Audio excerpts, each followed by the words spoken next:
Hello friends, welcome to जॉनटेक online classes on जॉनटेक digital. देखिए, आज हम इन्वायरमेंटल साइंस एंड इंजीनियरिंग को डिस्कस करने वाले हैं। इस सब्जेक्ट को स्टार्ट करने वाले हैं, जो कि आपके junior scientific officer and junior environmental engineer के एग्जाम में पूछी जा रही है। और ये इस एग्जाम का जो रिक्रूटमेंट नोटिफिकेशन है वो पॉल्यूशन कंट्रोल बोर्ड ने अभी कुछ दिन पहले ही जारी किया है। और यहाँ पर हमको ये देखना है सबसे पहले कि इस बोर्ड ने पेपर का जो सिलेबस है, मतलब एग्जाम का जो सिलेबस है इन्वायरमेंटल इंजीनियरिंग के लिए और साइंस के लिए, वो कैसा रखा है, उसमें कौन कौन से टॉपिक्स को इन्वॉल्व किया है। तो किसी भी एग्जाम की तैयारी करने से पहले सबसे पहले हमारा मेन फोकस होना चाहिए उसके सिलेबस पे, और सिलेबस क्या कहता है उसी के अकॉर्डिंग हमको यहाँ पर इसकी प्रिपरेशन करनी है। और जो वेटेज है सब्जेक्ट का, general study of environment and engineering, जो उसका वेटेज है, उसका वेटेज अगर आप देखोगे तो बहुत ज़्यादा है। 150 क्वेश्चंस का ये पेपर होगा, 150 क्वेश्चंस का ये पेपर होगा, और इसमें 120 क्वेश्चंस जो होंगे इसी सब्जेक्ट से होंगे। तो वेटेज अगर हम बात करें तो बहुत ही बड़ा है। आपको मेनली इसी सब्जेक्ट पे फोकस करना है। इसके बाद में आप जो सेकंड पार्ट है, पार्ट बी जो है, उसमें आपसे मैथ भी पूछी जाएगी, रीजनिंग भी पूछी जाएगी, करंट अफेयर्स एंड राजस्थान जी के वगैरह ये पूछे जाएंगे। पार्ट ए में आपसे केवल यही सब्जेक्ट पूछी जाएगी जिसमें हमको पढ़ना क्या क्या है। सबसे पहले हम उसके बारे में डिस्कस कर लेते हैं। तो सिलेबस को अगर हम देखें तो सबसे पहला जो उन्होंने पॉइंट उठाया है यहाँ पर सिलेबस में, that is environmental general knowledge. Environmental general knowledge, ठीक है। यहाँ से कुछ पॉइंट्स लिए हैं, जैसे this section will contain question on national and international events, ठीक है। तो मैं यहाँ पर केवल अभी इस लेक्चर में केवल इसको मैं क्या कर रहा हूं, आपके सिलेबस को आपके सामने रख रहा हूं, और सिलेबस के अकॉर्डिंग ही हम आज स्टार्ट करेंगे इन्वायरमेंटल जनरल नॉलेज को, ठीक है। तो यहां पर इस चैप्टर में क्या क्या होगा, देखिए, this section will contain questions on national and international events related to environment. ऐसे ऐसे कौन कौन से नेशनल और इंटरनेशनल इवेंट्स हुए हैं जो कि इन्वायरमेंट से रिलेटेड है। Similarly and common understanding of environmental process, common understanding of environmental process, यहां पर है NGT act and pollution indices. तो यहां पॉल्यूशन कंट्रोल बोर्ड का ये एग्जाम है, तो ऑब्वियसली यहां पर इन्वायरमेंट से जो रिलेटेड इश्यूज हैं उनको डिस्कस करना होगा। तो देखिए, यहां इस पॉइंट की अगर हम बात करें, इस टॉपिक की या यूनिट की हम बात करें, तो यहां बेसिकली जनरल नॉलेज की बात की जा रही है कि इन्वायरमेंट को पहले आपको समझना है, कौन कौन सी उसमें प्रोसेसेस होती हैं, इन्वायरमेंट एक्चुअली है क्या, उसमें हमको क्या क्या पढ़ना है, वो सब कुछ यहाँ पर दिया हुआ है। यहाँ से जो एनजीटी है इसको हमको डिस्कस करना होगा, जो इस एक्ट को, यहाँ पॉल्यूशन इंडिसेस हैं, कौन कौन सी इंडेक्सेस या इंडिसेस यहाँ पॉल्यूशन को डिफाइन करती हैं, किस तरह से उसको कंट्रोल करती हैं, तो वो भी हमको यहाँ देखनी होंगी। सिमिलरली नेक्स्ट यूनिट में क्या पूछ रहा है, देखिए, environmental impact assessment, environmental legislation in India. तो देखिए, ये सिलेबस जो है ये दोनों एग्जाम में ऑलमोस्ट सिमिलर है, तो इसलिए मैंने इसको ज़्यादा अलग अलग नहीं लिखा है। आपके चाहे जूनियर साइंटिफिक ऑफिसर हो या जूनियर इन्वायरमेंटल इंजीनियर हो, दोनों के पेपर में एक जैसा ही सिलेबस है, तो आपको दोनों को यहाँ पर कंबाइंडली देखना है कि इसमें पढ़ना क्या है। तो इम्पैक्ट असेसमेंट देखना है, environmental impact assessment and environmental legislation in India. Environment के लिए क्या इंडिया में किस किस तरह की लेजिस्लेशन रखी गई हैं, क्या क्या एक्ट्स बनाए गए हैं। तो basic concept of environmental impact assessment, ठीक है, environmental impact statement and environment management plan, prediction and assessment of impacts on air, water, biota, noise, cultural and socio economic, ठीक है। तो इस तरह से इन्वायरमेंट पे किस किस पैरामीटर का या किन किन बातों का इंपैक्ट पड़ता है, किस किस फील्ड में पड़ता है, उनके बारे में हमको यहाँ पढ़ना पड़ेगा, जिसको हम बोल रहे हैं इन्वायरमेंटल इंपैक्ट असेसमेंट। इसी में अगर हम बात करें rapid and comprehensive environmental impact assessment, तो हमको फाइनली इस यूनिट में अगर हम बात करें तो इस यूनिट में हम किसकी बात कर रहे हैं, इन्वायरमेंटल इंपैक्ट असेसमेंट की। चलिए, इसी में और कुछ जैसे environmental act 1986 and it's amendment, ठीक है ना। तो यहां से लेजिस्लेशन में पूछा है एक्ट 1986, जो कि आपको पता है इन्वायरमेंटल प्रोटेक्शन एक्ट है। इसी तरीके से water prevention and control of pollution act 1974 को आपको डिस्कस करना है, and air prevention and control of pollution act 1981 को भी आपको डिस्कस करना है। तो इस तरह से किन किन इंडिया में वाटर, एयर एंड इन्वायरमेंट को प्रोटेक्ट करने के लिए, इसके पॉल्यूशन को कंट्रोल करने के लिए, इसकी क्वालिटी को कंट्रोल करने के लिए कौन कौन से एक्ट बनाए गए हैं, उनसे भी आपसे क्वेश्चन पूछे जाएंगे इस एग्जाम में। तो एक तरह से हम कह सकते हैं कि ये जो 2 यूनिट आपने देखी हैं, सबसे पहले ये बेसिक इन्वायरमेंट की यूनिट्स हैं।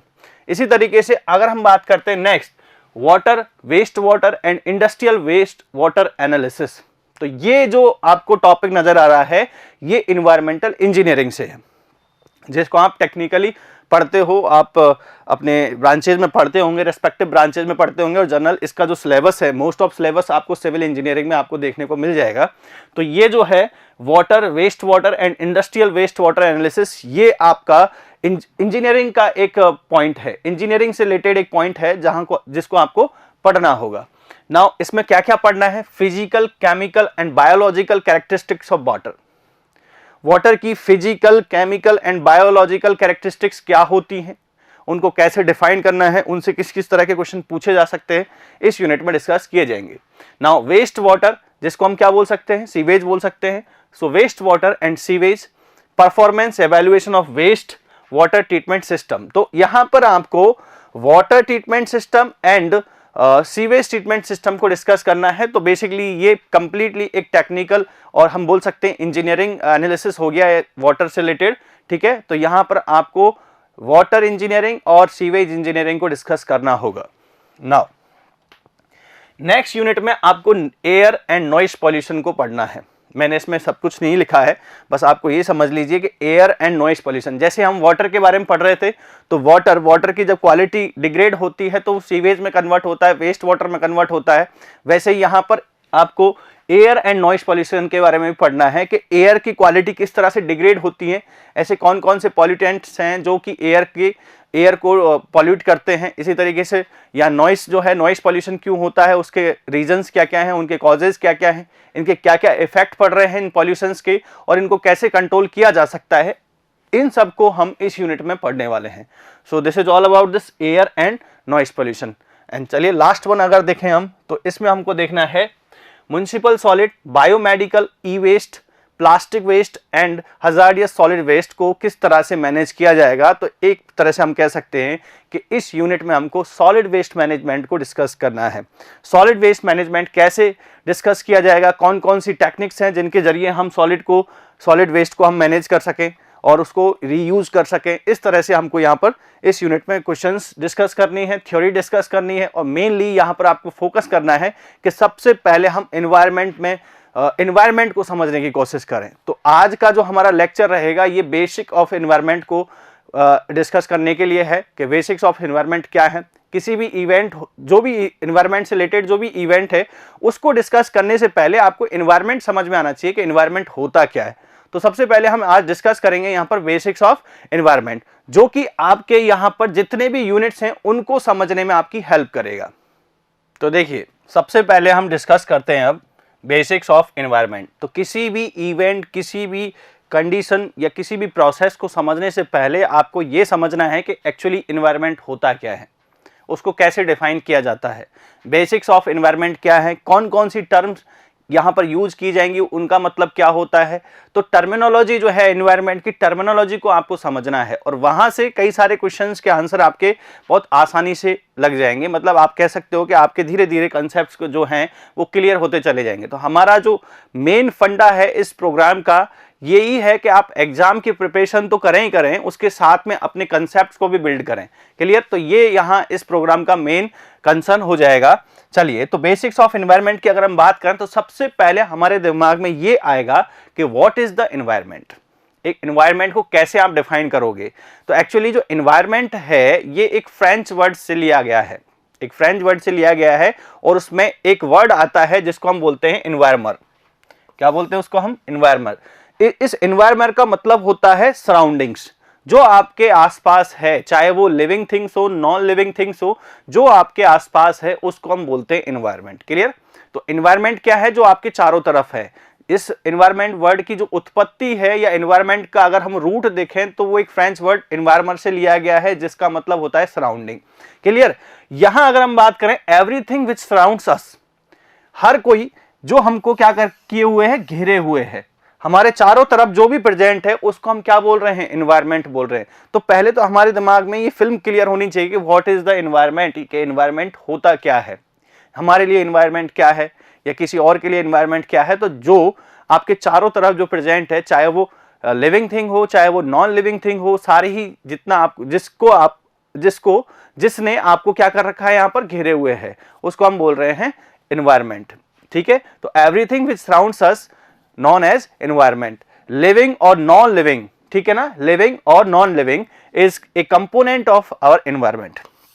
तो ये जितने भी लिविंग और नॉन लिविंग जो हैं ये हमारे एनवायरनमेंट के क्या हैं, कंपोनेंट्स हैं, और इन्हीं से हमारा क्या बनेगा, एनवायरनमेंट बनेगा। सिमिलरली अगर हम नेक्स्ट पॉइंट्स की डिस्कस करें, देखिए ये पॉइंट्स इसीलिए हैं जिससे कि आप अपने नोट्स बना के रखें। क्वेश्चन किसी भी तरीके से आपसे पूछा जा सकता है। जब हम एक लेक्चर कंप्लीट करेंगे तो उसकी एक वर्कबुक भी तैयार करेंगे, और उस वर्कबुक से आपको एमसीक्यू क्वेश्चन देखने को मिलेंगे, मल्टीपल चॉइस क्वेश्चंस, और उनको आपको अटेम्प्ट करना है, यहाँ उनका एक वीडियो सॉल्यूशन आपको देखने को मिलेगा। बट उससे पहले आपको इस थ्योरी को समझना होगा कि जो हम पढ़ रहे हैं, जिन क्वेश्चंस के हम आंसर करने वाले हैं, उनके पीछे थ्योरी क्या है, उनके पीछे प्रोसेस क्या है। सो अभी आपने देखा कि एनवायरनमेंट का मतलब समझा आपने। एनवायरनमेंट एक्चुअली होता क्या है, एनवायरनमेंट का मतलब होता है जो हमारे चारों तरफ है उसको हमने एनवायरनमेंट कह दिया, और जो नॉन लिविंग थिंग्स है, लिविंग थिंग्स है, these are the components of the environment. Clear. अब अगर हम बात करते हैं the broadly it is defined as, environment की अगर हम बात करें, it is defined as the sum of all external condition. देखिए पॉइंट टू पॉइंट हम डिस्कस करेंगे यहां पर, the sum of all external condition affecting the life, development and survival of an organism. मतलब कोई भी condition, sum of all external conditions, जितनी भी कंडीशंस किसी ऑर्गेनिज्म के लाइफ, उसके डेवलपमेंट का मतलब हो गया एवेल्युएशन, एंड यहां पर बात की जा रही है सर्वाइवल, कि वो किस तरह से अपना सर्वाइव करे इस एनवायरनमेंट में। तो ये जितनी भी कंडीशंस हैं, इन सारी कंडीशंस को मिलाकर उस ऑर्गेनिजम्स का क्या बनेगा, यहां पर एनवायरनमेंट बनेगा। देखिए बात हुई यहां पर किसी ऑर्गेनिज्म के लिए लाइफ की, उसके डेवलपमेंट की और उसके सर्वाइवल की। तो जैसे हमको पता है हमारा जो लाइफ था स्टार्ट हुआ बहुत सालों पहले, फिर हमारा एवेल्युएशन हुआ, धीरे धीरे हमारा जो डेवलपमेंट है वो होता गया, और हमारा सर्वाइवल चलता रहा, सर्वाइवल के तरीके बदलते गए। तो environment actually particular time phase में वो सारी जो एक्सटर्नल कंडीशंस हैं उनका सम जो होगा, that is the environment for us.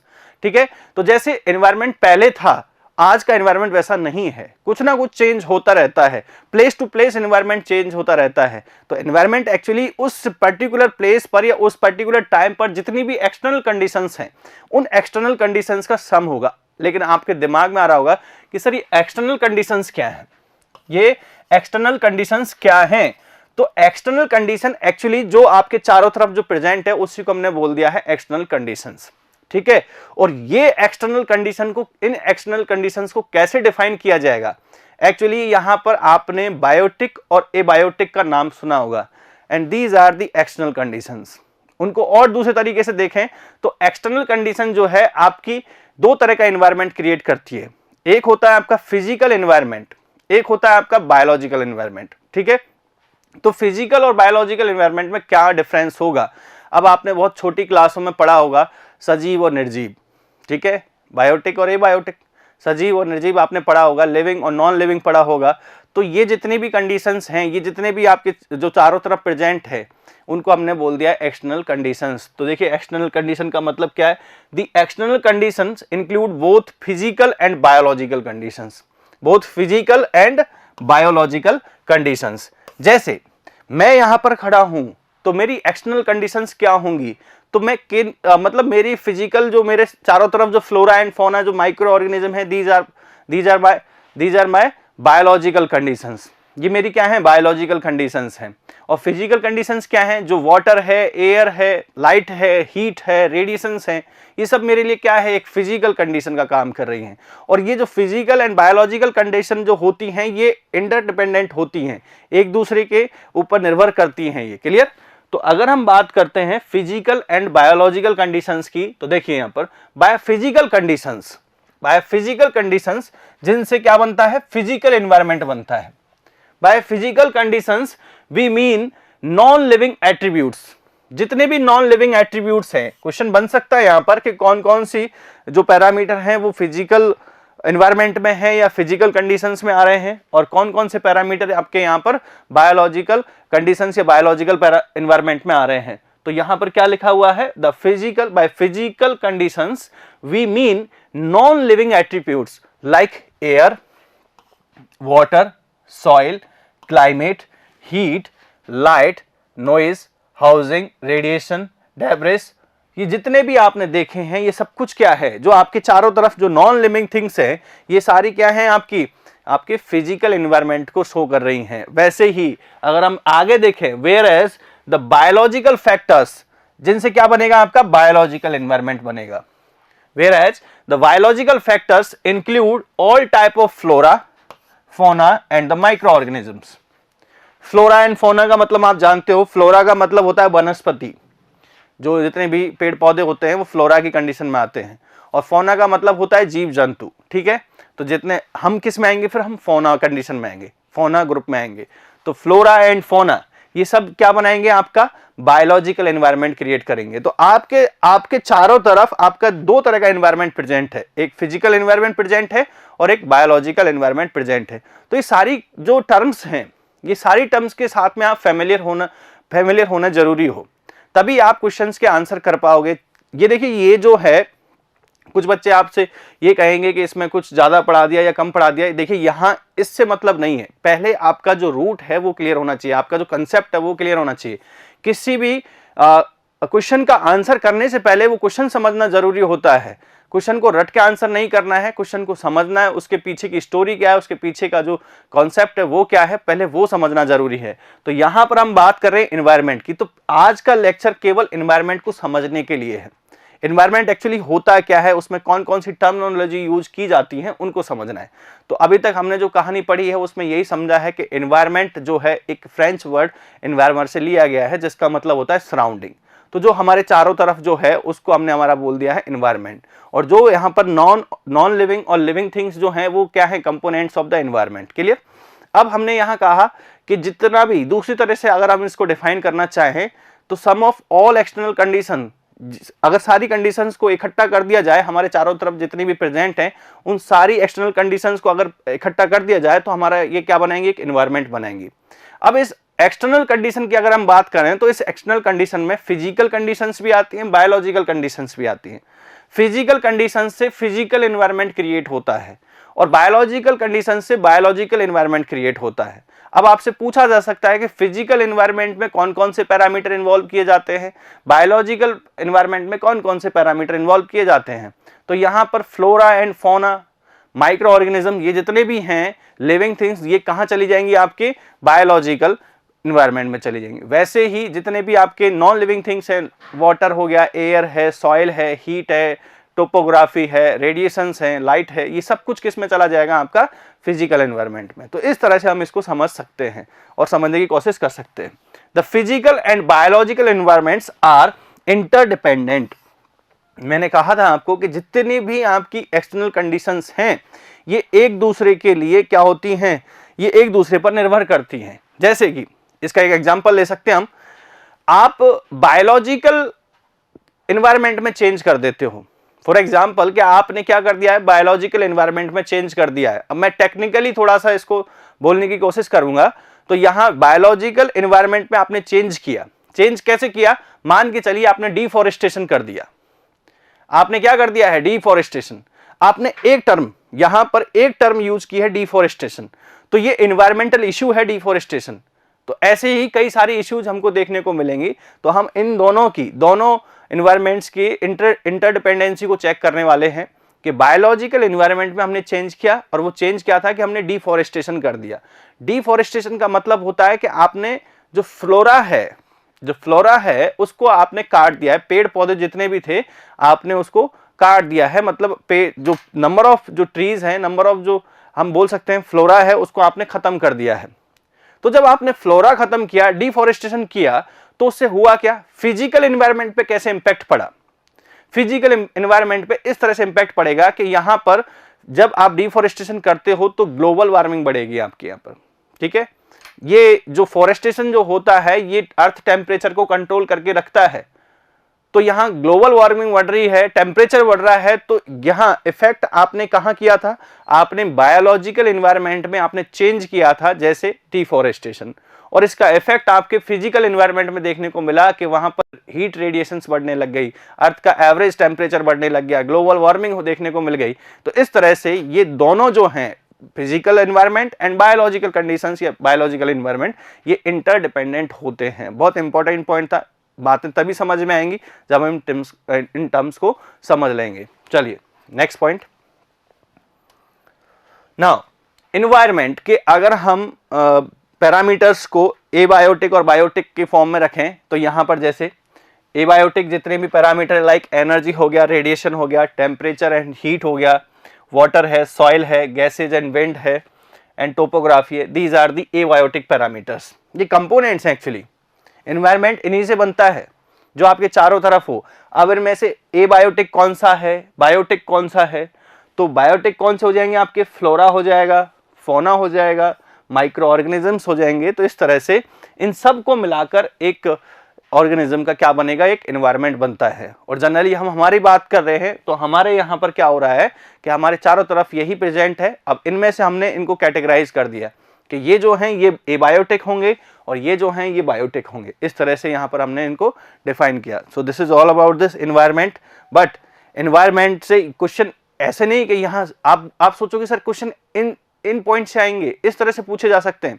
बिल्कुल क्वेश्चन कहीं से भी आ सकता है, क्वेश्चन का कोई फिक्स पैटर्न नहीं होता है। इतना लेंथी सिलेबस है कि आपको 120 क्वेश्चन को अटेम्प्ट करने के लिए आपको बहुत कुछ पढ़ना पड़ेगा।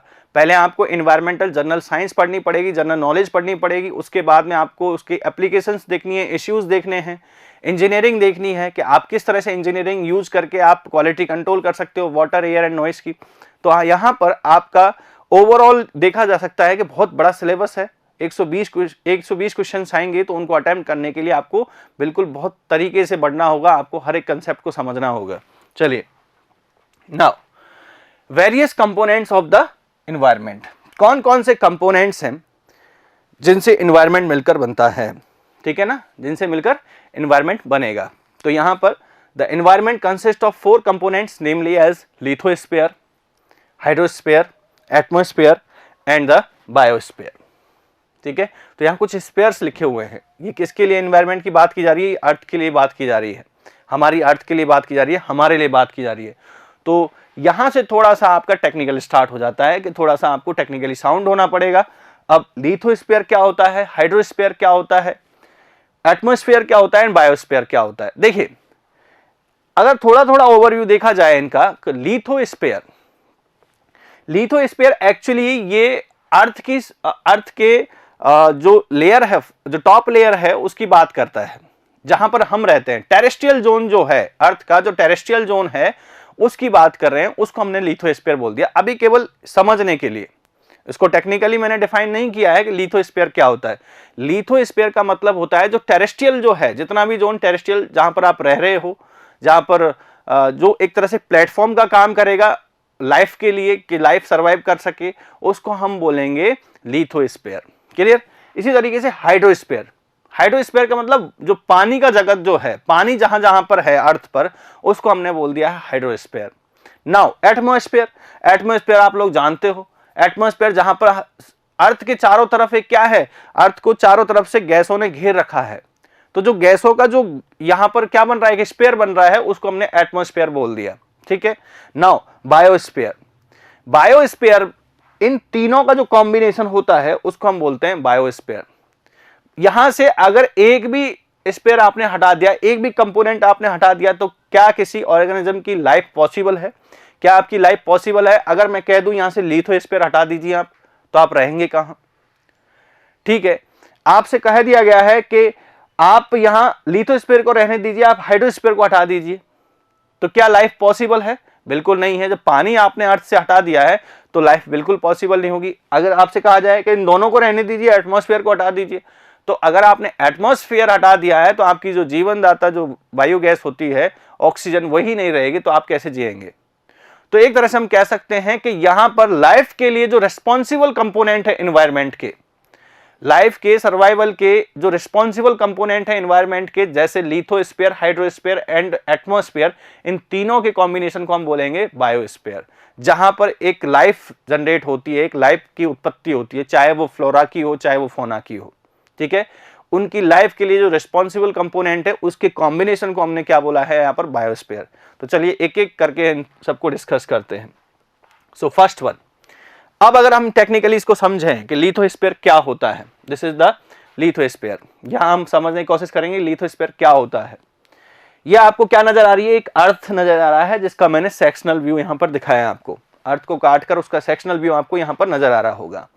देखिए, अर्थ की कुछ लेयर्स होती हैं, ये आपको भी पता है कि अर्थ में कुछ लेयर्स होती हैं। जैसे यहां हम बात करें तो ये जो फर्स्ट जो ब्राउन कलर की जो लेयर आपको नजर आ रही है, इसको हम क्या बोलते हैं, क्रस्ट, अर्थ क्रस्ट बोलते हैं इसको। Top most layer of the earth is known as earth crust, जिस पर हम क्या देखते हैं, आपने देखा होगा ये टेरेस्ट्रियल जोन जहां पर आप रहते हो उसको अर्थ क्रस्ट बोल दिया है हमने, जहां पर वनस्पति उग जाती है उसको हमने अर्थ क्रस्ट बोल दिया है, और कुछ डेप्थ तक ये वेरी भी करती है। इसी तरीके से इसके बाद में यहां पर क्या आती है, मेंटल, क्या आती है, मेंटल, और जो सबसे लास्ट वाला जो पोर्शन होता है उसको हम बोलते हैं कोर। तो ये जो है आपका, this is outer core, this is outer core and this one is inner core.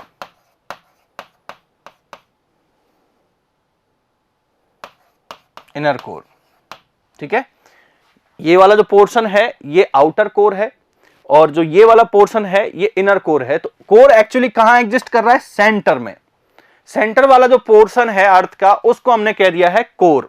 जो येलो वाला है ये आपका कौन सा है, इनर कोर है, जबकि ये इससे जो थोड़ा सा डार्क में है, ऑरेंज कलर जो नजर आ रहा है, ये आउटर कोर है। इसके बाद में कोर, आउटर कोर और क्रस्ट के बीच का जो पोर्शन है दैट इज मेंटल। ये क्या है, ये है मेंटल पोर्शन,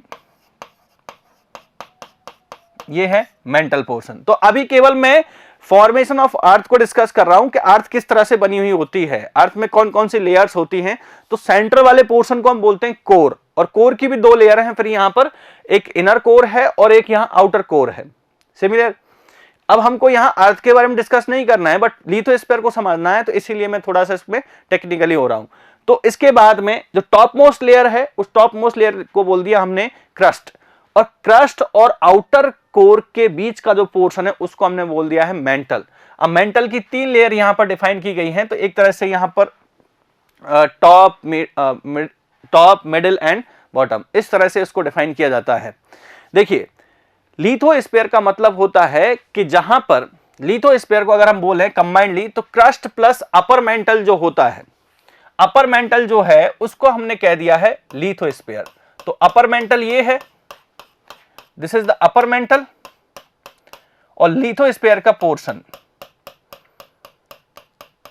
ये है आपका अपर मेंटल और ये है क्रस्ट। तो इन दोनों के मिलाकर आपका क्या बनता है, इन दोनों को मिलाकर आपका लिथोस्फीयर बनता है। ये तो है इसका एक्सटेंशन कि लिथोस्फीयर कैसे बनता है। तो क्रस्ट प्लस अपर मेंटल को मिलाकर यहां पर क्या बन रहा है, लिथोस्फीयर। तो लिथोस्फीयर बना क्यों और उसको हमने क्यों कैटेगराइज किया, इंपॉर्टेंट पॉइंट ये है। तो आप चाहे एवरेस्ट की चोटी से बात कीजिए और मरियाना ट्रेंच के लास्ट पॉइंट, एंड पॉइंट मतलब बॉटम मोस्ट पॉइंट की बात कीजिए, एवरेस्ट की जो माउंट एवरेस्ट है उसकी पीक से और मरियाना ट्रेंच के बॉटम मोस्ट पॉइंट की बात कीजिए, और जो भी यहां पर प्रेजेंट है इन दोनों के बीच में, उसको हमने बोल दिया है यहां पर लिथोस्फीयर। देखिए, लिथोस्फीयर पर लाइफ एग्जिस्ट करती है, जमीन के ऊपर, अर्थ सरफेस के ऊपर लाइफ एग्जिस्ट करती है, और जो पानी है मरियाना ट्रेंच के बॉटम मोस्ट पॉइंट पे अगर हम जाएं तो कुछ ना कुछ लाइफ, अगर वहां पर फ्लोरा फोना नहीं है तो माइक्रो ऑर्गेनिज्म तो होंगे, कुछ ना कुछ लाइफ वहां पर सर्वाइव कर रही है। तो ये जो पूरा पोर्शन है क्रस्ट से लेके मेंटल तक का, अपर मेंटल तक का जो पोर्शन है, इसको हमने बोल दिया लिथोस्फीयर। तो लिथोस्फीयर को कैसे डिफाइन किया जाएगा, क्या इंपॉर्टेंट पॉइंट है। देखिए, lithosphere is solid rocky crust covering the earth surface, ठीक है ना। Lithosphere is the solid rocky crust covering entire earth. Entire earth को अगर पानी खाली कर दिया जाए तो कुछ ना कुछ तो वहां पर होगा ना।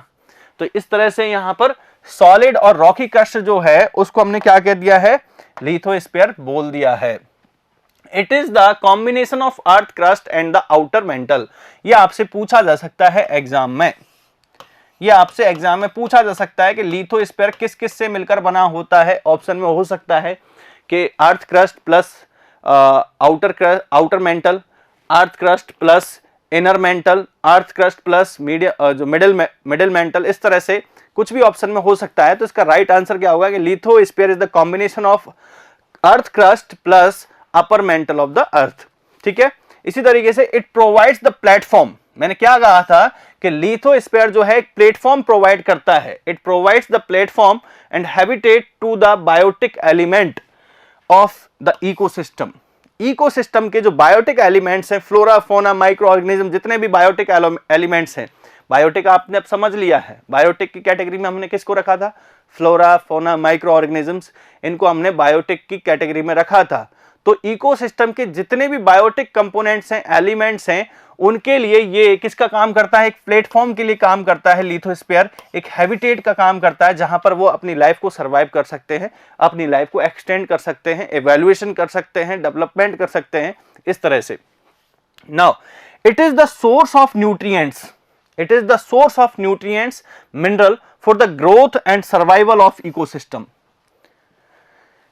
इकोसिस्टम में जितनी भी फ्लोरा एंड फोना है, अगर उसकी लाइफ को सरवाइव करना है, फ्लोरा एंड फोना जैसे हमारी बात कर लेते हैं हम, केवल हमको हमारी लाइफ को एक्सटेंड करना है, हमको जीना है आगे, तो हमको न्यूट्रिएंट्स की जरूरत पड़ती है, हमको मिनरल्स की जरूरत पड़ती है। तो वो हम कहाँ से एक्सट्रैक्ट करें, उसको हम कहाँ से प्राप्त करें? तो हमारे जो मेन कंसर्न पॉइंट है वो कहाँ से है, हमको अर्थ सरफेस से ये सब कुछ ऑब्टेन करना होता है। तो लिथोस्फीयर जो है, जनरली हम यही बात करेंगे, हम कहेंगे कि अर्थ से ये सब कुछ हमको मिलता है। तो अर्थ के किस पोर्शन से ये सब कुछ हमको मिल रहा है? जो अर्थ क्रस्ट है वहां से मिल रहा है। कुछ पोर्शन जो है अपर मेंटल से भी मिल सकता है, अगर हम मरियाना ट्रेंच तक की बात करें तो, ठीक है ना। तो इस तरह से हम कह सकते हैं कि जो लिथोस्फीयर है, it is a platform for the survival of the, जो बोल सकते हैं, biotic elements of the ecosystem. ठीक है ना। तो ये बहुत इंपॉर्टेंट पॉइंट था। लिथोस्फीयर बस आपके समझ में आना चाहिए था, लिथोस्फीयर क्या होता है, किस तरह से उसको डिफाइन किया जाता है। नाउ हाइड्रोस्फीयर, देखिए हाइड्रोस्फीयर नाम से ही पता लग रहा है, the hydrosphere is the part of earth where water is available either in liquid or in the solid form.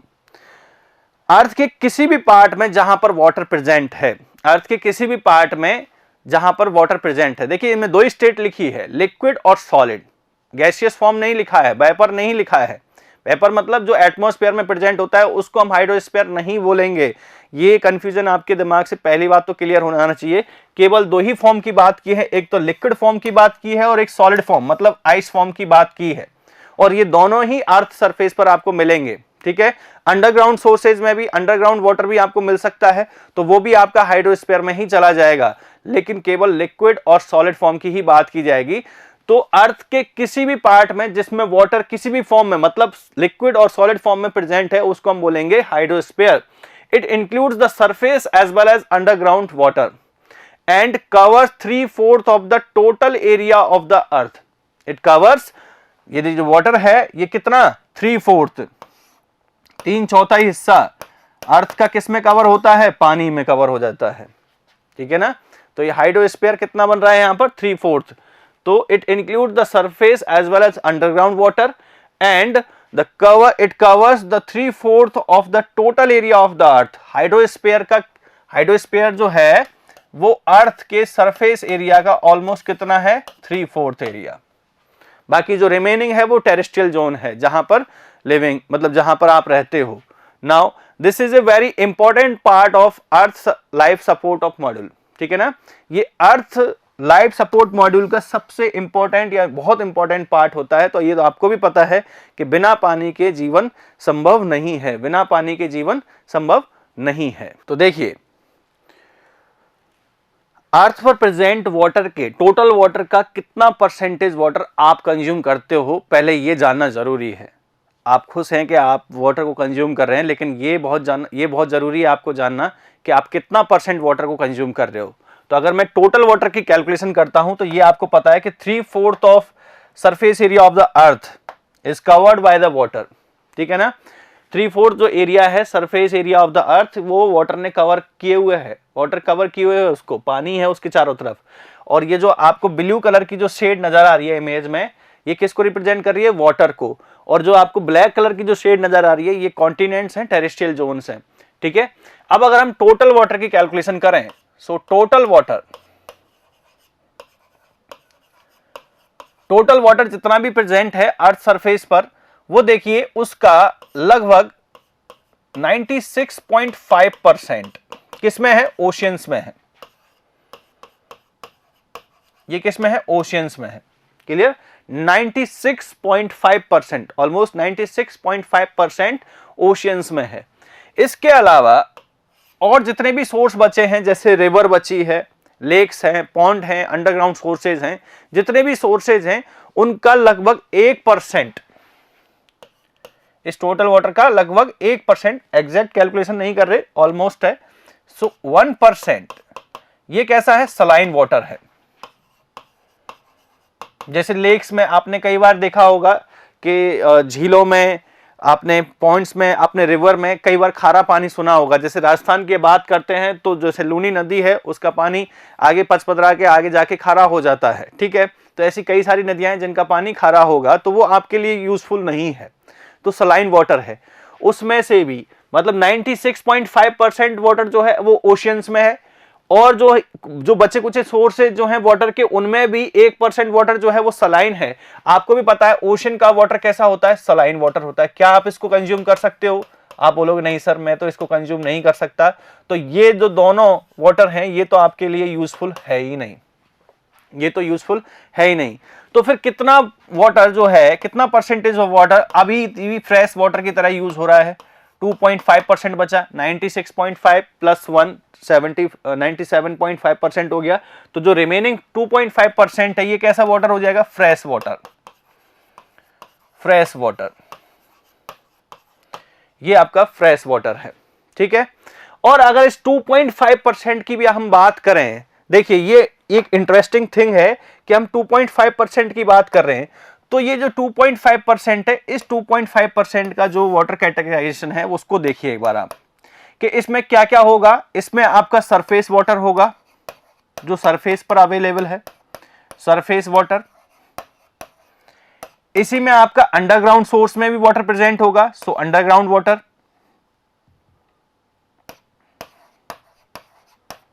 Underground water,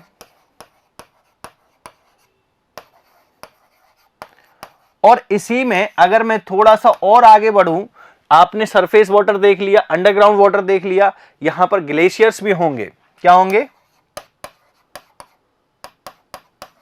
glacial water या ग्लेशियर्स, ठीक है।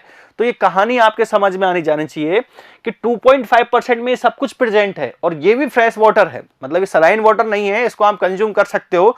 लेकिन अब इंपॉर्टेंट बात आती है कि इस 2.5% का कितना परसेंटेज ग्लेशियर का है।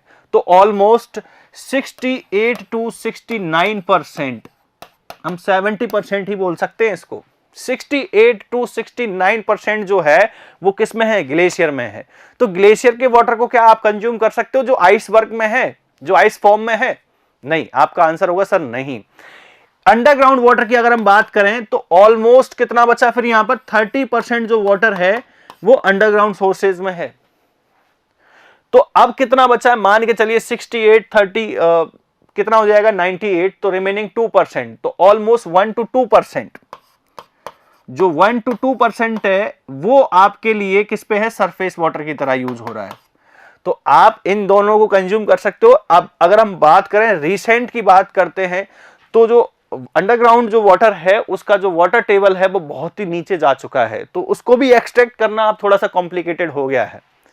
तो आप केवल और केवल हम कह सकते हैं कि सरफेस वाटर सोर्स जो आपके पास बचा है, सरफेस वाटर जो बचा है वो है 1 to 2% of the 2.5%, not 1 to 2% of total water.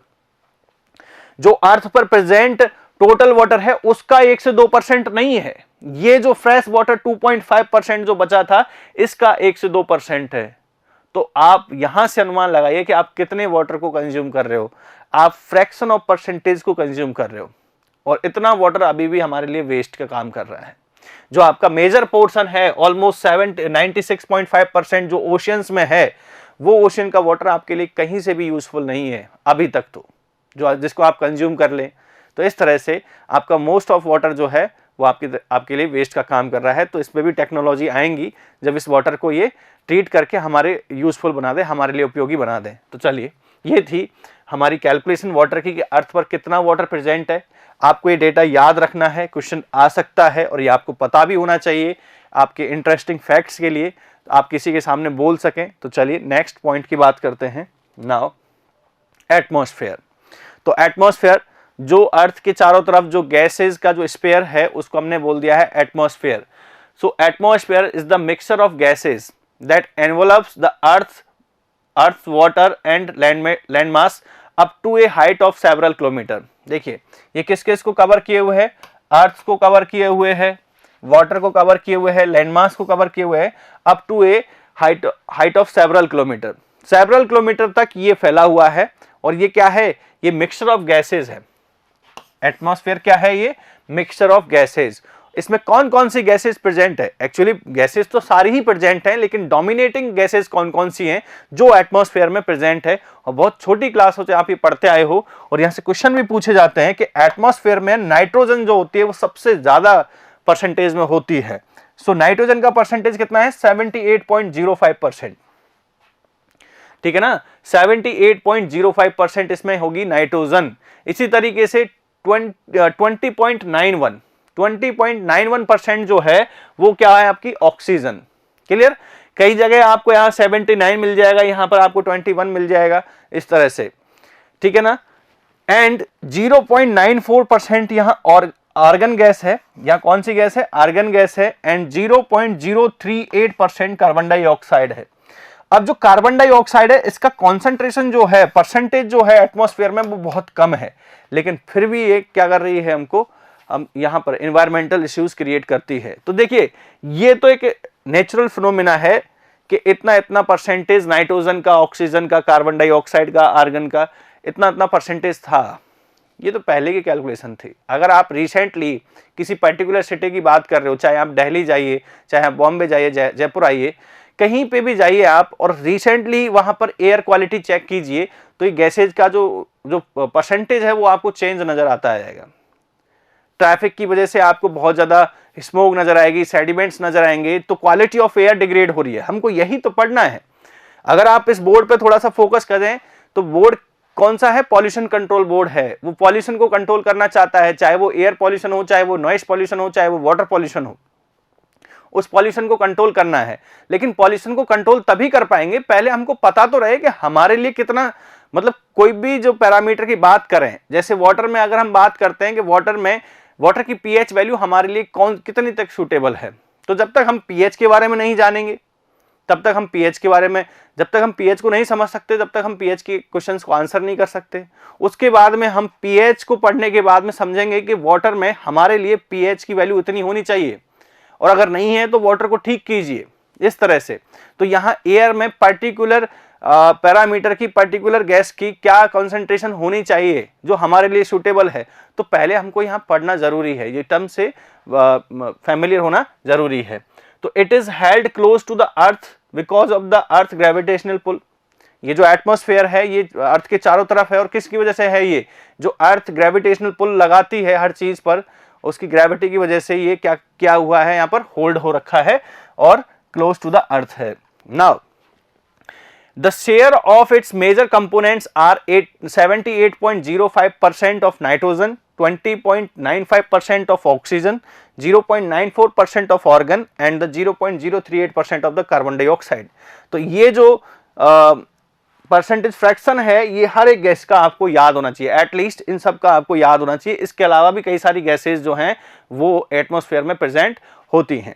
चलिए, now based on the temperature pattern earth atmosphere can be रफली divided in major zones as depicted. देखिए टेम्परेचर वेरिएशन की वजह से जैसे जैसे आप ऊपर जाते हो या नीचे आते हो तो टेम्परेचर वेरी करता है, और इस टेम्परेचर वेरिएशन की वजह से हमने अर्थ के एटमॉस्फेयर को क्या कर दिया है, कुछ जोन्स में डिवाइड कर दिया है, और इन जोन्स से क्वेश्चन आपसे पूछा जा सकता है, बहुत ही इंपॉर्टेंट है, अच्छे से समझना है। तो एक्चुअली जो अर्थ के बहुत क्लोज है, जो एटमॉस्फेयर की जो लेयर अर्थ के बहुत क्लोज है, उसको हमने कह दिया है ट्रोपोस्फेयर। क्या बोल दिया उसको हमने, ट्रोपोस्फेयर। और ये जो है ये अर्थ सरफेस है। तो यहां से 0 से 20 किलोमीटर, यहां एक जनरल फिगर लिखा हुआ है कि अर्थ के जो क्लोजेस्ट लेयर जो होती है, अर्थ के जस्ट पास जो होती है, उसको हम बोलते हैं ट्रोपोस्फेयर। फिर ट्रोपोस्फेयर से और कुछ किलोमीटर तक हम अगर हम आगे जाएं तो वहां तक हमको जो लेयर मिलती है उसको हम बोलते हैं स्ट्राटोस्फेयर। लेकिन ट्रोपोस्फेयर और स्ट्राटोस्फेयर में क्या डिफरेंस है, उस डिफरेंस को आपको समझना है कि चेंज इन टेम्परेचर, ये जो पैटर्न होता है ये हर एक लेयर में अलग अलग तरह का होता है। ट्रोपोस्फेयर में कुछ और है, स्ट्राटोस्फेयर में कुछ और है, मीजोस्फेयर में कुछ और है, थर्मोस्फेयर में कुछ और है। इस तरह से हमने यहां पर एटमॉस्फेयर को अलग अलग लेयर्स में, like troposphere, stratosphere, mesosphere, thermosphere, जिसको आप आयनोस्फेयर भी बोल सकते हो, और इसके बाद में फिर एक्सोस्फेयर। तो ऐसा हमने इसको 5 अलग अलग लेयर्स में, अलग अलग लेयर्स में हमने इसको क्या कर दिया, एटमॉस्फेयर को ब्रेक कर दिया है। तो यहां से आपका क्वेश्चन बन सकता है कि स्ट्राटोस्फेयर में क्या होता है, किस तरह की गैसेज होती हैं, क्या इसका कॉन्फ़िगरेशन है, टेम्परेचर कैसे वेरी करता है हाइट के साथ में, वो पूछा जा सकता है। इसी तरीके से स्ट्राटोस्फेयर, मीजोस्फेयर, थर्मोस्फेयर, इन सब के बारे में हमको पढ़ना है, और यहां से कई बार क्वेश्चन पूछे भी जाएंगे और आपको देखने को भी मिलेंगे एग्जाम में डेफिनेटली। तो इसको बहुत अच्छे से समझना है। तो सबसे पहले हम बात करेंगे ट्रोपोस्फेयर की। So troposphere is the zone immediately above the Earth's surface. Troposphere is the zone immediately above the Earth's surface is known as troposphere. It extends up to a height of 20 km above the equator and about 8 km over the poles. ठीक है, अलग अलग यहाँ पर height दे रखी हैं। जैसे अगर हम बात करते हैं तो ये एक्चुअली पोल्स की अगर हम बात करें तो पोल्स पर ये 8 किलोमीटर, और इक्वेटर पर अगर हम बात करें तो ये कितना हो रहा है, 20 kilometre.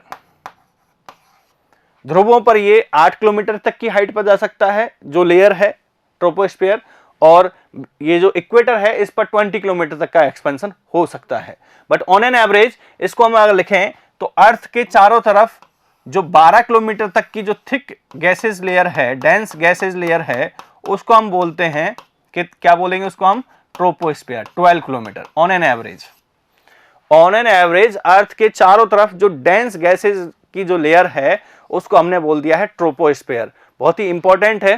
The temperature in this zone, important, बहुत इंपॉर्टेंट, पूछा जा सकता है आपसे, स्टार करके लिखिएगा। इस जोन में क्या होता है कि जो टेम्परेचर है वो क्या होगा, हाइट के साथ में डिक्रीज होगा। The temperature in this zone decreases with increase in the height. जैसे जैसे आप हायर एल्टीट्यूड्स पे जाओगे, जैसे जैसे आप हायर एल्टीट्यूड्स पे बढ़ोगे तो वो टेम्परेचर जो है वो कम होता चला जाएगा। हायर एल्टीट्यूड्स पे जाते जाओगे टेम्परेचर कम होता चला जाएगा। तो भूलने की जरूरत नहीं है। आप तो ये सोच के देखना कि जब आप एवरेस्ट की माउंट एवरेस्ट पर चढ़ रहे हो तो क्या होगा कि जो आपके अर्थ पर जो टेम्परेचर था, मतलब बॉटम में जो टेम्परेचर था माउंटेन में, वो जैसे जैसे आप बढ़ते जाओगे वो टेम्परेचर क्या होता चला जाएगा, कम होता चला जाएगा। और ये जो माउंटेन है ये कहाँ पर है, ट्रोपोस्फेयर में है। तो आप यहाँ से अंदाजा लगा सकते हो कि पहाड़ों पर आप जब चढ़ोगे तो टेम्परेचर कम होता चला जाएगा। तो यहाँ यही लिखा हुआ है, the temperature in this zone decreases with increase in the height. The temperature averages 15 degree Celsius near the earth surface. ठीक है, near the earth surface average temperature कितना लिखा है यहाँ पर, 15 degree Celsius. But it lower down, कितना, मतलब अगर हम और ऊपर जाएंगे, ट्रोपोस्फेयर में बढ़ते जाएंगे तो अप टू द ट्रोपोपॉज ये टेम्परेचर घटकर -57 डिग्री सेल्सियस हो जाएगा। अब इसमें एक टर्म आई ट्रोपोपॉज। तो देखिए, ट्रोपोस्फेयर और स्ट्राटोस्फेयर, ट्रोपोस्फेयर और स्ट्राटोस्फेयर की जो लाइन थी, जो लिमिटिंग बाउंड्री थी, उसको हमने बोला है ट्रोपोपॉज। ये जो लाइन है जो इन दोनों को अलग कर रही है, इस लाइन को हम बोल रहे हैं, इस लाइन को हम क्या बोल रहे हैं, ट्रोपोपॉज। इसको हम बोल रहे हैं ट्रोपोपॉज। इसी तरीके से अगर हम बात करें स्ट्राटोस्फीयर और मीजोस्फीयर के बीच में जो लाइन इन दोनों को सेपरेट कर रही है, इसको हम बोल रहे हैं स्ट्राटोपॉज। स्ट्राटोपॉज। मीजोस्फीयर एंड थर्मोस्फीयर को जो लाइन अलग कर रही है, इसको हम बोल रहे हैं मीजोपॉज। ठीक है, तो इस तरह से इनको डिफाइन किया जाएगा, घबराने की कोई बात नहीं है, एक एक टर्म से आप फैमिलियर हो लीजिए यहां पर। तो चलिए देखिए, the temperature in this zone decreases with the increase in height. ये आप समझ चुके हैं कि ट्रोपोस्फीयर में जैसे जैसे आप ऊपर जाओगे जो टेम्परेचर है वो कम होता चला जाएगा। तो on an average earth surface पर ये टेम्परेचर 15 डिग्री सेल्सियस होता है, लेकिन अप टू द ट्रोपोपॉज, जैसे जैसे आप ट्रोपोपॉज तक पहुंचोगे ये टेम्परेचर डिक्रीज होकर कितना हो जाएगा, -57 degree Celsius. It is quite important question, तो यहां इसको बहुत अच्छे से समझना है। It contains 90% of gases in the atmosphere. 90% of gases रखता है, ठीक है ना। इस लेयर में 90% गैसेज प्रेजेंट होती हैं, वाटर वेपर भी प्रेजेंट होता है। एक इसमें रैपिड मिक्सिंग होती है, इस स्फीयर में रैपिड मिक्सिंग होती है, तो उस वजह से क्या होगा यहां पर कि टर्बुलेंस बहुत ज्यादा होता है। मैं अभी केवल ट्रोपोस्फीयर की बात कर रहा हूं, तो इस पॉइंट को भी आप मेंशन कर लीजिएगा कि ट्रोपोस्फीयर में रैपिड मिक्सिंग होती है गैसों में, थंडर्स आते हैं, तो यहां पर टर्बुलेंस बहुत ज्यादा होता है विंड का। ठीक है, तो ट्रोपोस्फीयर में विंड का टर्बुलेंस बहुत ज्यादा होता है। Now come to the stratosphere. तो एक्चुअली जो ट्रोपोस्फीयर की जो जस्ट इमीडिएट नेक्स्ट जो लेयर होगी उसको हम क्या बोलेंगे, stratosphere. So the layer next to the troposphere is called as stratosphere and it is about 50 kilometre in thickness. कितनी? 50 किलोमीटर इन थिकनेस।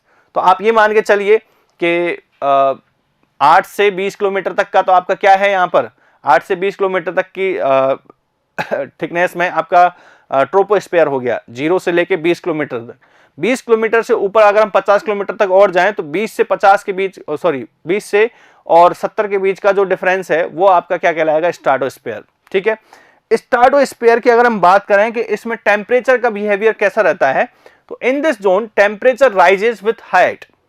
टेम्परेचर क्या हो रहा है, इसमें बढ़ रहा है। In this zone the temperature rises with the height. Height बढ़ने के साथ साथ जो टेम्परेचर है वो इस जोन में क्या हो रहा है, बढ़ रहा है। Clear? And the rise in temperature in this region is due to the formation of ozone. और ये जो राइज है, ये जो टेम्परेचर में राइज है वो किसकी वजह से होता है, ये क्लॉज आपसे पूछा जा सकता है कि स्ट्राटोस्फीयर में जो टेम्परेचर में राइज है, एक्चुअली वैसे तो इसका नाम ही हिंदी में अगर आप सुनोगे तो इसका नाम होता है समताप मंडल। और समताप का मतलब होता है जिसमें समान ताप रहता हो, ताप का मतलब टेम्परेचर। तो ये कंसर्न था, तो कंसर्न तो ये कहता है कि इसमें जो टेम्परेचर है वो इतनी ज्यादा वेरी नहीं करता है।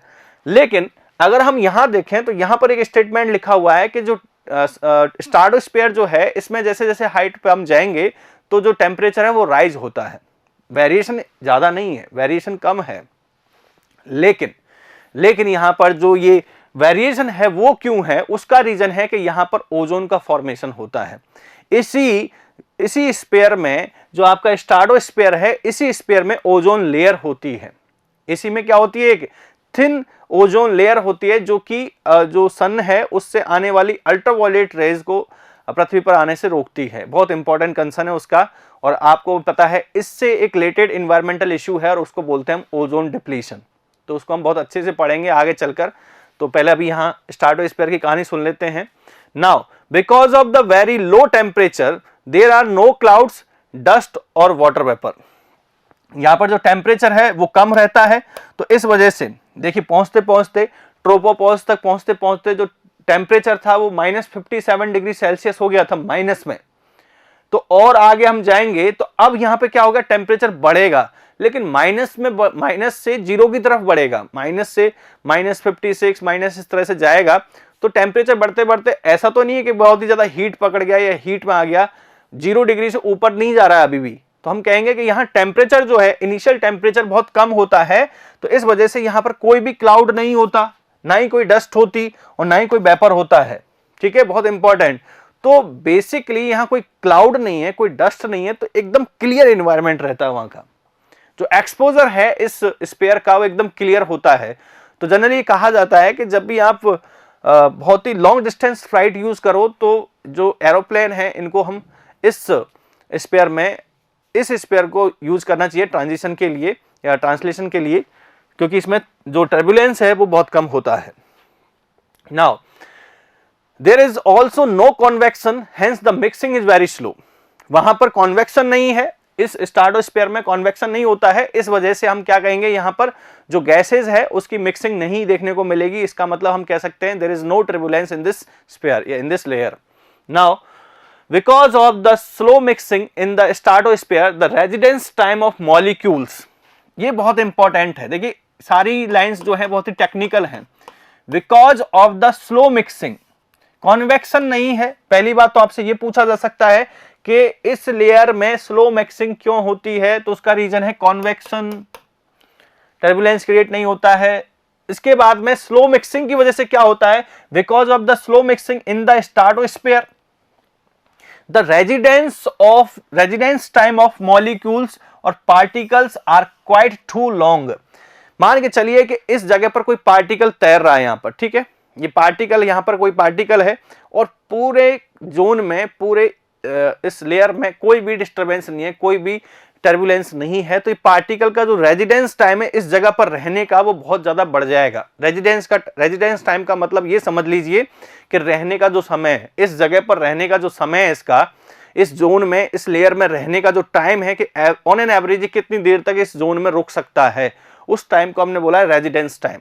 तो जब कोई टर्बुलेंस ही नहीं है, कोई इस तरह का ठंडर नहीं है, तो वो पार्टिकल अपनी जगह पर बहुत देरी से रुक सकता है। अब ये जो है, ये फिनोमेना हमारे लिए बहुत ज्यादा हार्मफुल होता है। उसका आगे रीजन सुनिए। If the pollutant can be somehow, पहली बात तो पहुंचता नहीं है, लेकिन किसी भी तरीके से इस तरह से स्ट्रेटोस्फीयर में पहुंच गया। If the pollutant can be somehow reach और इंजेक्टेड, या तो पहुंच जाए या इंजेक्ट कर दिया जाए, injected into the stratosphere, they pose long term global threat, they possess long term global threat compared to their impact in the troposphere। अगर कोई पॉल्यूटेंट स्ट्रेटोस्फीयर में पहुंच गया तो वो बहुत ज्यादा लॉन्ग टर्म ग्लोबल थ्रेट हमको यहां पर इंड्यूस करेगा, एज कंपेयर टू अगर वो ट्रोपोस्फीयर में होता तो वहां टर्बुलेंस बहुत कम होता, सॉरी टर्बुलेंस ज्यादा होता है, रैपिड मिक्सिंग होती है, तो इस वजह से हम कह सकते हैं कि वो पार्टिकल जो है अपनी जगह से मूव होकर कहीं और चला जाएगा और वो डिस्टर्ब हो जाएगा। हो सकता है वो सेटल भी कर जाए, लेकिन यहां इस केस में वो सेटल नहीं कर पाएगा, उसी जगह बना रहेगा, तो एक बहुत ही ज्यादा लॉन्ग टर्म इफेक्ट डालेगा। उसका एक इंपॉर्टेंट एप्लीकेशन मैं आपको बताता हूं कि जैसे आपने सुना होगा ओजोन डिप्लीशन, तो जो क्लोरोफ्लोरोकार्बन्स जो होते हैं, हाइड्रोकार्बन्स जो होते हैं, वो इस लेयर में पहुंचते हैं, किसी भी तरीके से पहुंच जाते हैं या इंजेक्ट कर दिए जाते हैं। अब ये जो हाइड्रोकार्बन्स हैं ये क्या करते हैं, ओजोन का डिप्लीशन करते हैं, ओजोन लेयर जो है उसको तोड़ते हैं। ये आगे इसको हम बहुत अच्छे से समझेंगे, लेकिन अभी केवल इसको समझने के लिए, तो यहां पर वो क्यों इसको डिप्लीट कर रहे हैं ओजोन लेयर को, एक्चुअली उन पार्टिकल्स का या जो हाइड्रोकार्बन्स था उनका या रेजिडेंस टाइम बढ़ गया, इस लेयर में स्ट्रेटोस्फीयर में उनका रेजिडेंस टाइम बढ़ गया। इस वजह से ये क्या कर रही हैं, ओजोन के लेयर को डिप्लीट कर रही हैं, so that the ozone layer depletion is one of its consequences. ठीक है ना, इस बात का, ओजोन डिप्लीशन इस बात का एक कॉन्सिक्वेंस है, जो बहुत ही इंपॉर्टेंट कंसर्न है। आई होप कि आपको ये सब कुछ समझ में आ रहा होगा। इनसे रिलेटेड जो न्यूमेरिकल होंगे या इनसे रिलेटेड जो MCQs होंगे उनको हम सॉल्व करेंगे, जब पता लगेगा कि हमने कितना डेप्थ में इसको स्टडी किया है और कितना कंसेप्ट हमारा क्लियर हुआ है। चलिए next point, mesosphere. Above the stratosphere is mesosphere. ये आपको पता है कि स्ट्रेटोस्फीयर के ऊपर जाएंगे तो मीजोस्फीयर आएगा। This region of the atmosphere is characterised by cold temperature. Characterized by cold temperature. In this region, the temperature decreases with height due to low level of ultraviolet absorbing gases. Low level of ultraviolet absorbing gases. Cold क्यों है? देखिए, जब सन से जो ultraviolet UV raise आती हैं तो actually temperature को बढ़ाते हैं। तो अगर ये यूवी रेज यहां पर रुकती हैं, कोई ऐसा पैरामीटर जो हो मीजोस्फीयर में जो इनको एब्जॉर्ब कर ले, तो ऑब्वियसली उसका टेम्परेचर बढ़ेगा। लेकिन यहां तो ऐसा कुछ है ही नहीं जो इनको एब्जॉर्ब कर ले, यूवी रेज को एब्जॉर्ब कर ले। और जब कोई एब्जॉर्ब नहीं करता तो ये डायरेक्टली पेनिट्रेट कर जाते हैं स्ट्रेटोस्फीयर में, तो वहां पर इनका रुकने का कोई काम ही नहीं है। इसलिए यहां कहा गया है कि इसीलिए कैसे इसका टेम्परेचर कैसा रहता है? कोल्ड टेम्परेचर रहता है। In this region the temperature decreases with height due to the low level of ultraviolet absorbing gases. Ultraviolet UV rays हैं, इनको एब्जॉर्ब करने वाली गैसेज जो हैं यहां पर प्रेजेंट नहीं होती हैं, इसलिए इनका जो टेम्परेचर है decreases with the height. Now the mesosphere extend रफली to 80 kilometre and the temperature drops to -95 degree Celsius. ठीक है ना? यहां से स्ट्रेटोस्फीयर यानी कि स्ट्रेटोपोज से लेकर और 80 किलोमीटर अगर आप ऊपर जाओगे तो यहां पर 80 किलोमीटर के बाद में आप 80 किलोमीटर तक आपको क्या मिलेगा? मेसोस्फीयर मिलेगा। तो this is the characteristics of mesosphere, जहां पर बहुत ही ज्यादा कोल्ड मतलब कोल्ड टेम्परेचर है। इस लेयर में, इस जोन में यूवी रेज को एब्जॉर्ब करने वाली गैसेस नहीं होती, इसलिए यहां पर टेम्परेचर जो है वो हाइट के साथ में डिक्रीज होता है। चलिए next point, ionosphere and thermosphere. So it is extended up to a height of 700 kilometre. Mesopause के बाद में अगर आप 700 किलोमीटर तक जाते हो, या आप बोल सकते हो कि 80 किलोमीटर अगर आप माइनस कर दो उसमें से, कोई बात नहीं, कि अर्थ सरफेस से आप 700 किलोमीटर तक जाते हो, तो आपको मेसोस्फीयर के बाद में केवल और केवल आयनोस्फीयर या थर्मोस्फीयर ही देखने को मिलेगा। Now absorption of solar radiation, इस लेयर में, इस जोन में क्या होता है कि यहां पर सोलर रेडिएशन को एब्जॉर्ब किया जाता है। Absorption of solar radiation causes an increase in temperature with the height in the ionosphere या थर्मोस्फीयर। भाई थर्मोस्फीयर इसलिए बोला है इसको कि यहां पर जो रेडिएशंस आते हैं सोलर से या सन से, उन रेडिएशंस को एब्जॉर्ब कर लिया जाता है, जिसकी वजह से यहां पर टेम्परेचर बढ़ता है। एंड दूसरी बात, इसमें आयंस प्रेजेंट होते हैं, इस जोन में, इस लेयर में आयंस प्रेजेंट होते हैं, इसलिए इसको हम क्या बोलते हैं? Ionosphere. So in this layer is called as ionosphere because it contains electrical charged ion, electrical by charged ion. ठीक है ना? तो इसमें चार्ज आयन होते हैं, इसलिए इसको आयनोस्फीयर भी बोला जाता है। इंपॉर्टेंट था कि यहां पर आपको समझना था कि जो लेयर्स हैं, ठीक है, जो लेयर्स हैं उनमें टेम्परेचर किस तरह से हाइट के साथ में वेरी कर रहा है, दिस इज क्वाइट इंपॉर्टेंट। और उसी के बेस पर हमने इसको क्या किया है? एटमॉस्फेयर को कैटेगराइज किया है। क्लियर? तो यहां पर आयनोस्फीयर क्या हो जाएगा, थर्मोस्फीयर क्या हो जाएगा, बात एक ही है, ऑलमोस्ट इनको एक ही मानते हैं। और फ्रॉम द अर्थ सरफेस इसका जो एक्सटेंशन है वो 700 किलोमीटर तक है, लेकिन उससे पहले आपका मेसोस्फीयर भी आ जाएगा, स्ट्रेटोस्फीयर भी आ जाएगा, ट्रोपोस्फीयर भी आ जाएगा। तो अप टू द 80 किलोमीटर ये तीनों लेयर हो जाएंगी, और उसके बाद में आपका क्या आ जाएगा? आयनोस्फीयर आ जाएगा। इस लेयर को हम जो सिग्नल ट्रांसमिशन है उसमें यूज करते हैं। जितनी भी सैटेलाइट्स वगैरह होती हैं वो आपकी इसी लेयर में होती हैं, तो इस पॉइंट को भी आप मेंशन कर लीजिए। सिग्नल ट्रांसमिशन और जो आपकी सैटेलाइट्स है वो इसी लेयर में आपकी प्लेस की जाती हैं, जिससे कि हम इजीली सिग्नल्स को ट्रांसमिट कर सकें। और उसका रीजन क्या है? Electrical by charge particle. वो चार्ज पार्टिकल क्या करते हैं? हमारे लिए कैरियर का काम करते हैं, सिग्नल्स को इधर उधर कैरी करने के लिए काम आते हैं। चलिए, now exosphere. The exosphere is the upper most layer of the earth atmosphere. The upper limit of this layer is uncertain. कोई सर्टेनिटी नहीं है कि आयनोस्फीयर के बाद में, थर्मोस्फीयर के बाद में जो एक्सटेंशन है एटमॉस्फेयर का, जो एक्सटेंशन है, जो जिसकी अपर लिमिट हमको नहीं पता, उसको हमने बोल दिया एक्सोस्फीयर। और एक्सोस्फीयर के लिए एक बात बोली जाती है कि अर्थ एटमॉस्फेयर और स्पेस को ये कनेक्ट करता है। So uncertain as the exosphere acts as a transitional layer between the earth atmosphere and the space. ठीक है ना? ट्रांजिशनल लेयर है जो कि अर्थ एटमॉस्फेयर और स्पेस के बीच में मिलती है, जहां से हम स्पेस से अर्थ एटमॉस्फेयर में आ सकते हैं, अर्थ एटमॉस्फेयर से हम स्पेस में जा सकते हैं, तो उसके बीच में एक ट्रांजिशनल लेयर है, उसको हमने बोल दिया है exosphere. So this is all about the atmosphere, this is all about the atmosphere. अब आपका जो लास्ट कंपोनेंट है दैट इज बायोस्फीयर, उसको हम डिस्कस कर लेते हैं। सो चलिए यहां पर नाउ बायोस्फीयर। सो बायोस्फीयर क्या बताया था मैंने आपको, बहुत अच्छे से एक्सप्लेन किया था। तो सबसे पहले हम बायोस्फीयर को समझने की कोशिश करते हैं। देखिए यहां पर किसी भी ऑर्गेनिज्म या किसी भी फ्लोरा एंड फौना की लाइफ के लिए क्या क्या रिस्पॉन्सिबल है, उसके लिए ये एक जो लिथोस्फीयर का जो पार्ट है, टेरेस्ट्रियल जोन जो है, ये बहुत जरूरी है। इसके अलावा आपको हाइड्रोस्फीयर की मतलब पानी की जरूरत होगी, आपको एयर की जरूरत होगी। तो एक तरह से हम कह सकते हैं कि लिथोस्फीयर मतलब अर्थ सरफेस, हाइड्रोस्फीयर मतलब वाटर और एटमॉस्फेयर मतलब एयर, इन तीनों की रिक्वायरमेंट से लाइफ पॉसिबल हो सकती है। ये तीनों जब तक नहीं है तब तक लाइफ पॉसिबल नहीं है। इनमें से कोई भी कंपोनेंट अगर मिस हो रहा है तब भी लाइफ पॉसिबल नहीं है। और इन तीनों को मिलाकर क्या बनता है, बायोस्फीयर बनता है। इन तीनों को मिलाकर क्या बनता है, बायोस्फीयर बनता है। तो आइए डेफिनेशन क्या कह रही है इसमें। It is that part of the earth which overlies the atmosphere where natural life is possible, where natural life is possible. It is that part of the earth which overlies the atmosphere where natural life is possible, कि जहां पर natural life possible है उसको हमने क्या कहा है, biosphere.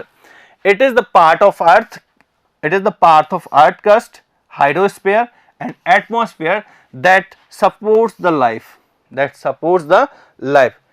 अर्थ का वो पार्ट जो कि किसको सपोर्ट कर रहा है, लाइफ को सपोर्ट कर रहा है, किसी फ्लोरा फौना या माइक्रो ऑर्गेनिज्म की लाइफ को सपोर्ट कर रहा है। और कहां से पॉसिबल, किस किस कंपोनेंट से पॉसिबल है, अर्थ क्रस्ट से, हाइड्रोस्फीयर से और एटमॉस्फेयर से। इन तीनों को मिलाकर आपका क्या बनेगा, बायोस्फीयर बनेगा। Now it is form through the interaction of lithosphere, atmosphere and hydrosphere. ये तीनों के एक इंटरेक्शन से बनता है। सो this is all about the basics of environment. आपने यहाँ पर आज समझा कि एक एनवायरनमेंट को किस तरह से डिफाइन किया जाता है। देखिए किसी भी इश्यू को समझने से पहले अगर मैं डायरेक्टली आपको ओजोन डिप्लीशन समझाने की कोशिश करता तो पहले आपको समझना होता कि ओजोन डिप्लीशन होता कहाँ है। अब अगर मैं वहाँ टर्म बोलता कि जो ओजोन लेयर है वो स्ट्राटोस्फीयर में प्रेजेंट होती है, और उस स्ट्राटोस्फीयर में जो स्ट्राटोस्फीयर की अगर बात करते हैं तो वहां पर मीन रेजिडेंस टाइम जो होता है पार्टिकल का बहुत ज्यादा होता है। अब वो क्यों होता है ये आपको समझ में आया कि वहां पर मिक्सिंग नहीं होती है, कॉन्वेक्शन नहीं होता है, तो इस वजह से उसका मीन रेजिडेंशियल टाइम बढ़ जाएगा। और जब मीन रेजिडेंशियल टाइम बढ़ जाएगा तो वो बहुत ही ज्यादा ग्लोबल थ्रेट हमारे लिए दे सकता है। अब एक हिंट मैं आपको देता हूं कि कई बार बच्चों के दिमाग में कंफ्यूजन आ जाता है कि सर ये जो एटमॉस्फेयर की चारों लेयर्स थी इनमें हमको टेम्परेचर का वेरिएशन याद नहीं होता है। तो एक तरह से इनको देखिए किस तरह से याद रखना है आपको।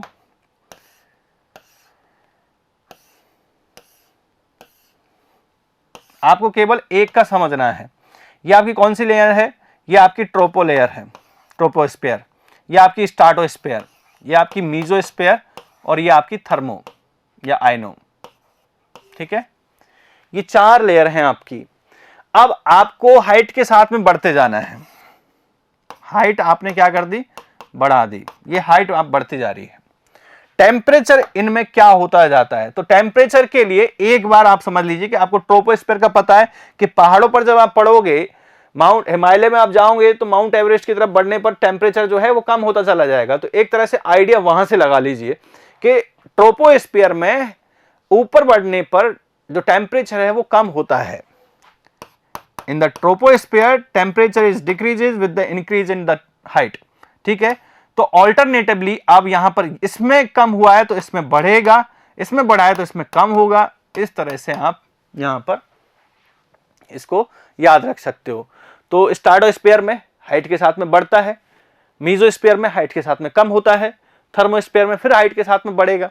हर एक का रीजन आपको पता है। यहां पर बेसिकली क्या होता है इसमें अगर बात करें, मीजोस्फीयर में बात करें तो सोलर एनर्जी यानी कि यूवी रेज को एब्जॉर्ब करने की कोई गैसेस नहीं होती यहां पर, इसलिए इसका टेम्परेचर कम होता है। लेकिन थर्मोस्फीयर में क्या होगा यहां पर कि जो सोलर एनर्जी है, सोलर रेडिएशन को एब्जॉर्ब किया जाता है, इसलिए वजह से इसका टेम्परेचर बढ़ता है।